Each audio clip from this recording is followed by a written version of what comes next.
Então, vamos para o nosso segundo item aqui, pessoal. Importância da arborização urbana, que a gente já começou a falar aí na pergunta do Carlos. Então, uma das coisas que a gente sabe que são as funções de regulação, né?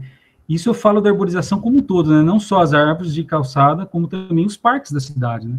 Eles estão ali para manter a saúde daqueles ecossistemas, né? Você vê que tem corredores ecológicos se formando em nascentes, em áreas de parques que estão dentro das áreas urbanas e vão se conectar com as áreas rurais, né? Com os corredores que estão nas áreas rurais, etc. Então, regulação de gás, de oferta de água, de clima, tanto da cidade como um clima como um todo. Se toda a cidade fosse bem arborizada e bem conduzida nesse critério, a gente teria favorecimento no clima mundial, né? Dá para se ter essa noção. O clima da cidade, isso é fato, assim, a temperatura pode baixar 10 graus, 5 graus num local bem arborizado. Então, a formação de solo e nutrientes também, né, desse solo, dos micro-organismos lá, vocês que são agrônomos sabem melhor do que eu isso, é todo um controle biológico que tem ali, que essas áreas naturais, nesses parques urbanos, e também até as árvores urbanas, principalmente quando são espécies nativas, né, vão trazer um aumento de complexidade do sistema ali, e melhorar a atuação dessas funções de regulação que os ecossistemas em geral têm, né.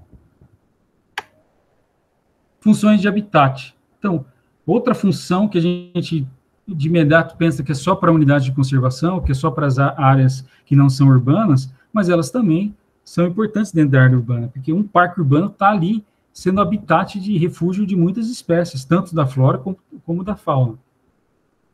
Inclusive, se isso não for bem trabalhado, a gente pode causar grandes surtos de pragas, né? Como acontece em alguns parques, etc., né? Com descaso com os parques, né? Você vê muito parque que não tem um planejamento ou que se permite que se jogue lixo, que se jogue entulhos e se forma, ou que se dissemine uma espécie exótica, invasora, entre outras espécies. Se um parque mal cuidado pode trazer problemas para a cidade como um todo. Então, fazer um habitat bem consolidado, com uma boa biodiversidade dentro de uma cidade é muito importante até para a saúde pública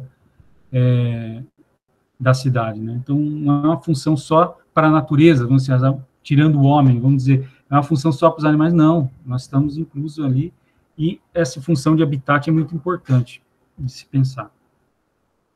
Até porque na nossa região, tanto Ponta Grossa como Maringá, a gente tem, na área rural, uma fragmentação muito grande das áreas florestais. Aí vocês têm muitas áreas de campo, mas também tem áreas florestais e que estão muito fragmentadas.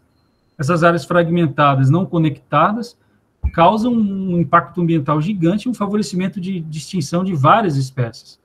Então, mesmo que forem pequenas áreas, mas que essas estiverem bem espalhadas numa paisagem, seja urbana ou rural, elas vão ajudar com o que eles chamam de stepping stones para o corredor ecológico, né? Então, principalmente aves, apesar, vamos dizer, tem uma praça bem arborizada, ou temos um pequeno parque numa cidade, você vai pensar que a função ecológica dele é reduzida porque ele não está conectado diretamente com outros parques. Mas não é bem assim. Principalmente para aves, essa migração, que é tão importante para muitas espécies, vai ser funcional com a existência desses stepping stones, que eles falam, pequenas pedras no caminho, que essas árvores vão poder estar pousando, estar descansando para sua migração. Eu falo de aves porque é o mais comum nesses fragmentos mais isolados, né? Mas, em geral, de toda forma, tem essa função de habitat e é um controle que acaba sendo de importância ecológica para o todo, para a paisagem do município como um todo e depois para o estado como um todo, né? Funções de produção, que estão também vinculadas, vamos dizer, isso aqui são as funções de ecossistemas em geral, mas também ficam aliados a uma importância da arborização urbana, porque a arborização urbana forma um tipo de ecossistema também, que mescla, né, o urbano com o natural. Então, alimentos, polinização, né, sequestro de nutrientes, processo de fotossíntese, melhora de produção de frutos, de madeira, de produtos farmacêuticos, podem estar ligados à arborização quando ela é bem planejada, né? Inclusive, tem muitos projetos voltados a praças para a produção de frutos Aqui em Maringá mesmo, a gente tem uma praça em que foi feito um projeto que envolve agroecologia. Então, nessa praça, assim, praticamente só frutíferas, frutos carnosos, né, de diversos tipos, e que as pessoas podem ir lá e estarem coletando esses frutos, normalmente, mas em praça. Então, ali é uma função de produção, né, do ecossistema e das plantas, mas executada dentro da arborização urbana. Então, isso também existe e é importante. Uma função de produção de recursos dentro da própria arborização urbana. Como a própria produção de ornamentação da paisagem, né, que é o que a arborização faz também. Outra coisa que muitas vezes é negligenciada, mas é aquilo que a gente estava falando na resposta do Carlos ali, é essa função de informação, né, que tem uma importância cultural, estética e psicológica da arborização urbana que muitas vezes é negligenciada, né. Você não tem um parque para você fazer uma caminhada, para você fazer uma reflexão, para você ter uma inspiração artística. Você não tem uma rua bonita para você caminhar com os seus filhos, para fazer uma recreação. Isso traz um desfavorecimento da qualidade de vida da pessoa. Então, essa função, que a gente chama de função de informação da arborização urbana, eu acho que seria uma das mais importantes, que é aumentar a qualidade de vida dos habitantes daquela cidade.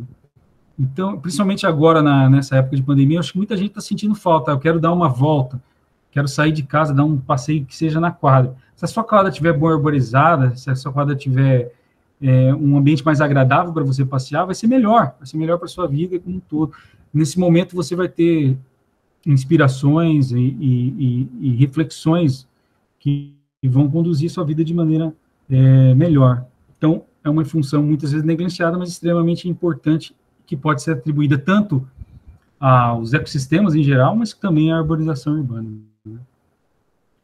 Outra função que está coligada, que eu já até mencionei, que é a arborização urbana, ela se conecta, acaba formando corredores ecológicos também. E isso eu falo não só das APPs que estão dentro das cidades, mas também das árvores que você planta na rua, porque elas também influenciam o que vai existir dentro dos parques e o que vai existir de espécies nos corredores ecológicos. Se você planta uma espécie exótica invasora, como o leucena, ou como o alfeneiro, ou como a uva do Japão na arborização urbana, a tendência dela se espalhar para os corredores ecológicos da área urbana e depois para os corredores que estão nas áreas rurais é enorme.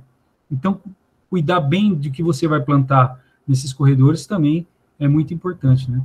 Claro que isso está relacionado ainda ao controle de fluxos hídricos e biológico da paisagem como um todo, né? Aí eu traçar algumas importâncias de corredores ecológicos que muitas vezes as pessoas não enxergam, mas que é importante dizer, né? A importância do aumento da diversidade genética. A gente não tem um corredor ecológico com diversidade de espécies, ou seja, com espécies com uma sucessão vegetal de média avançada nesses corredores, se você contamina com espécies ameaçadas e diminui essa diversidade, a tendência é que, ao longo do tempo, a paisagem vá se deteriorando. Então, você tem que conduzir esses corredores para ter um aumento de diversidade genética, para diminuir o risco de extinção de espécies, entre outros fatores, né, que estão ligados aí à ecologia, à cadeia alimentar, entre outros aspectos. Então, o aumento da conectividade da paisagem, né, tanto de corredores da área urbana e da área rural, né, possibilitam o uso de vários pequenos fragmentos, aquilo que eu estava falando dos stepping stones, né, que são muito importantes.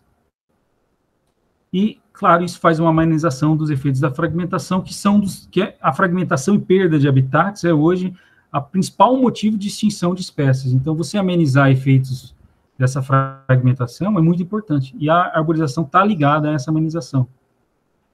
O potencial de amenizar impactos das mudanças climáticas como um todo. Isso, claro, quando a gente fala isso, a gente está pensando assim, no desenvolvimento do Brasil como um todo, pensar em urbanização urbana, já é uma coisa mais grandiosa, né?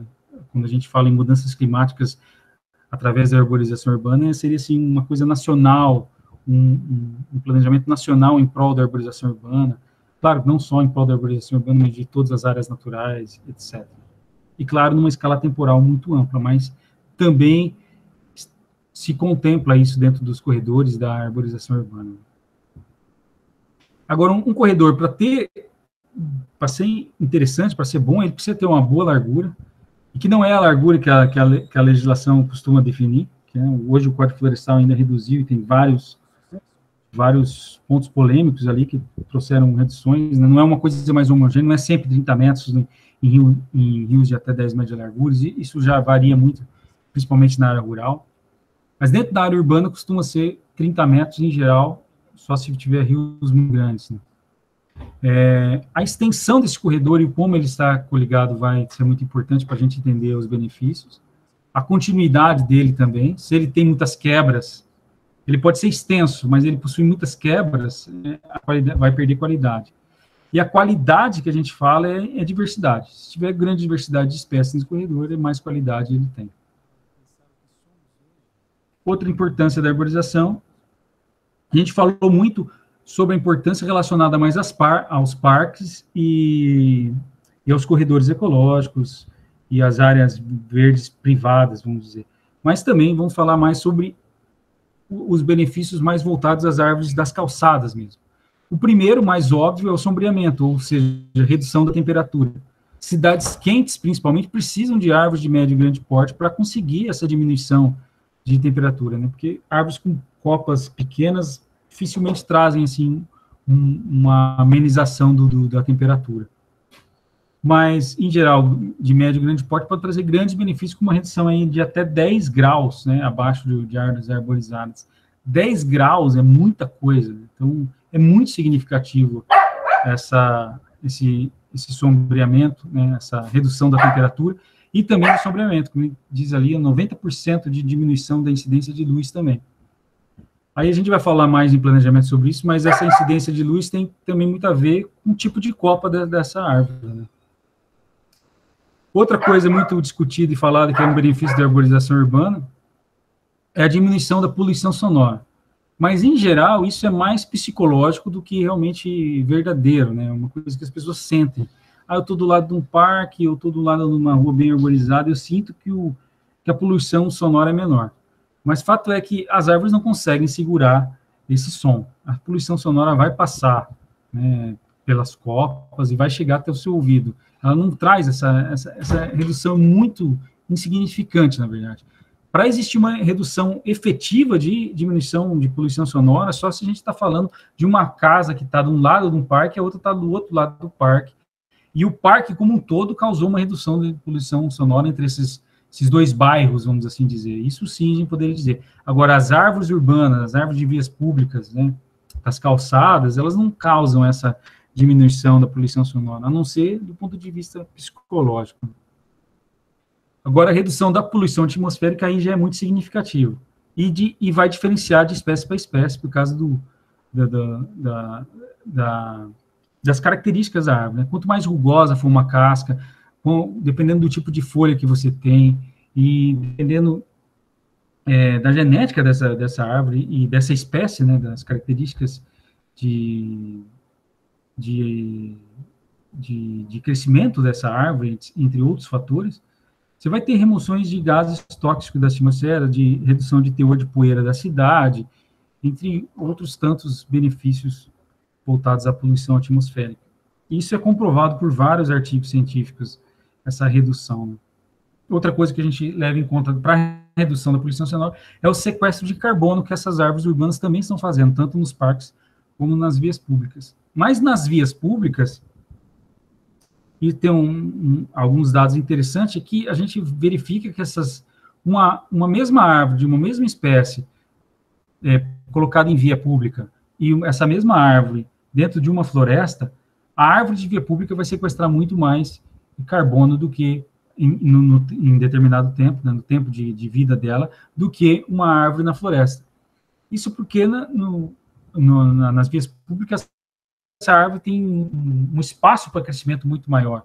Então, ela vai, no final das contas, crescer com mais rapidez, principalmente se o solo for de boa qualidade e houver alguns cuidados, mas, em geral, ela vai crescer melhor e de forma mais rápida que uma árvore que esteja na floresta, principalmente por causa da copa, né? A copa costuma abrir e aumentar esse crescimento em total aí de matéria, de substância da árvore, né? Então, no final, o carbono sequestrado de uma árvore de via pública vai ser maior. como diz aí o exemplo que está no slide. Né? Tem também os benefícios socioeconômicos, né? Vias públicas bem arborizadas e com conforto térmico, entre outros atributos, inclusive paisagísticos, né, que a gente for pensar em floração, etc., tendem a valorizar os terrenos daquelas áreas, daquelas propriedades. Então, você tem ali um benefício social e econômico quando você valoriza terrenos no local por causa de um planejamento público. Redução do consumo de energia por causa do sombreamento, por causa da redução da temperatura. Isso aqui em Maringá não fizeram uma pesquisa para comprovar, mas eu tenho certeza que as pessoas usam muito menos ar-condicionado em Maringá por causa da arborização urbana, entre outros fatores, claro, mas a arborização urbana é um dos que pode reduzir esse consumo de energia, principalmente por redução de uso de condicionadores de ar. Equilíbrio hidrodinâmico, outra coisa muito importante. Uma chuva muito intensa numa área urbana, toda asfaltada, vai levar para as galerias pluviais um volume de água muito forte e geralmente essas galerias pluviais vão estar ligadas aos parques e normalmente sem dissipadores de energia. Então essa água vai sair fazendo uma erosão muito grande, né, nos nossos córregos e rios urbanos. Agora, se você já tem uma arborização de rua com árvores bem formadas e com copas e tudo, existe uma redução muito considerável desse deslize da água, né? Além de toda a evapotranspiração que cada árvore vai fazer e trazer uma umidade para a cidade, entre outros fatores que vão se conectando, e a gente tende a um equilíbrio hidrodinâmico melhor quando você tem uma boa arborização urbana. Uma única árvore pode evapotranspirar 150 mil litros em um ano, cara. Ou seja, uma média de 400 litros de água por dia, uma árvore está bombeando para o céu. Isso é considerável, isso é relevante. Né?